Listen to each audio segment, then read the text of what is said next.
Hi, I'm Kenny Yates, and this is Too Deep. Last Friday the 13th, we brought you part 1, The Threat, and then promised we would finish it up with part 2, The Curse, on the next Friday the 13th, which happens to be today, Friday, September the 13th, 2024. This, I guess, we can call it a phenomenon, happens at least once a year, and on rare occasions, it can occur twice a year, as in this year. 2026, however, has 3 Friday the 13th, which is highly unusual. The number 13 is notoriously ominous, a number regarded as unlucky and worthy of being avoided. It is so much so that many buildings in New York do not have a 13th floor. About 91% of buildings go straight from the 12th floor to the 14th floor. But it is not limited to Western culture alone, but leeriness of the number can be found in other cultures. The Jews believe that Adam and Eve sinned on Friday the 13th. Abel was killed on Friday the 13th. And so, how did Friday the 13th become so accursed? I believe it goes back to the time of Job. Satan had gone up into heaven along with the sons of God as they presented themselves before the Lord. During the course of God's dialogue with Satan, God asked Satan if he had considered his servant Job, which Satan had, but was unable to touch because of the hedge of protection that God had placed around him. So Satan proceeded to explain to God that it was because of all the blessing that he had bestowed on Job that was the real reason Job was serving him. God gives Satan permission to attack Job. So Satan leaves God's presence a happy being and goes out and kills all of Job's children and steals all of his wealth. But still, Job does not curse God as Satan had hoped. Again, another day came when the sons of God went to present themselves again before the Lord, and Satan went with them. Again, God and Satan converse, and the subject of Job comes up again.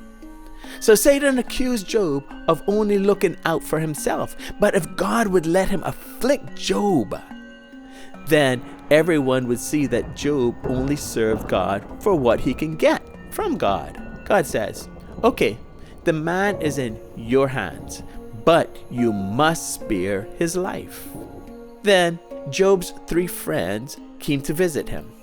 But when they saw how great his suffering was, they wept and tore their clothes and sprinkled dust on their heads and sat down on the ground next to him for 7 days without saying one single word. Then, for the next 28 chapters, Job and his 3 friends engage in this philosophical debate with his friends accusing Job of wrongdoing. They said, you must have sinned against God in order for you to have such great suffering. But chapter 3 starts with, after this, Job opened his mouth and cursed the day of his birth. And Job said, let the day perish on which I was born, and the night that said, a man is conceived. Let the day be darkness. May God above not seek it, nor light shine upon it. Let gloom and deep darkness claim it. Let clouds dwell upon it. Let the blackness of the day terrify it. That night, let thick darkness seize it. Let it not rejoice among the days of the year. Let it not come into the number of the months. Behold, let that night be barren. Let no joyful cry enter it. Let those curse it who curse the day, who are ready to rouse up Leviathan. Let the stars of its dawn be dark. Let it hope for light, but have none, nor see the eyelids of the morning, because it did not shut the doors of my mother's womb, nor hide trouble from my eyes. Job curses the day of his birth. We know that curses and blessings were real. They were real things, especially in the Old Testament. In Genesis chapter 27, verse 33, Isaac unknowingly blessed Jacob. And when Esau came in and he realized that it was Jacob and not Esau that he had blessed, Isaac trembled and said, I blessed him, and indeed he will be blessed. Balak, the king of Moab, told Balaam to come down and curse Israel right after they had come out of Egypt, so that he could defeat them. Because, he said, I know that those you bless are blessed, and those you curse are cursed. Balaam, however, could not curse them, only bless them, for God had blessed them. So he couldn't overturn God's blessing. Blessings and curses, as I said, were and are a real thing. Although today does not seem that they're as powerful, these curses or blessings doesn't seem as powerful as they did years gone by. But nonetheless, a curse was not uttered in vain. In other words, there were no empty curses. Jeremiah, likewise, was so distressed with his life and what was happening to him and around him, all that was going on, that he had wished that he was never born. After suffering so much persecution for prophesying in the name of the Lord, he opened his mouth and began to curse the day he was born, just like Job did. This is what he said. Cursed be the day on which I was born, the day when my mother bore me.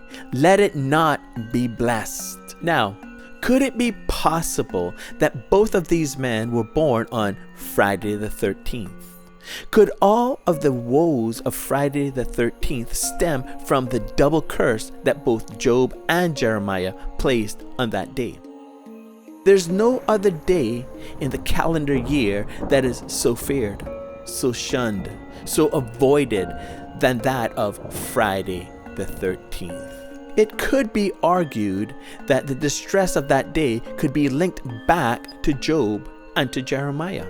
And if so, could it be that is why that date affects not only the Jewish people so negatively, but everyone else in the world as well? I'm listening. Both the words of Job and Jeremiah carried a lot of weight. Their words held command, and what they said was established because they were both men of God. Let me sum all of this up for you. Friday the 13th is the most feared, most scared of.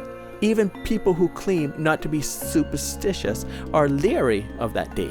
They will avoid certain tasks out of caution, if nothing else. Both Job and Jeremiah are recorded as cursing their birthdays. Now, could it be that both of their birthdays fell on Friday the 13th? Their double curse, which means it is now set in stone, as it were, no takebacks, has caused that day to be menacing, or at the very least, a little unsettling for many because of the double curse. There's no other day that carries such precautions or demands such hesitant handling as Friday the 13th. If one day was chosen to be stamped on it, handled with care, it would have to be Friday the 13th.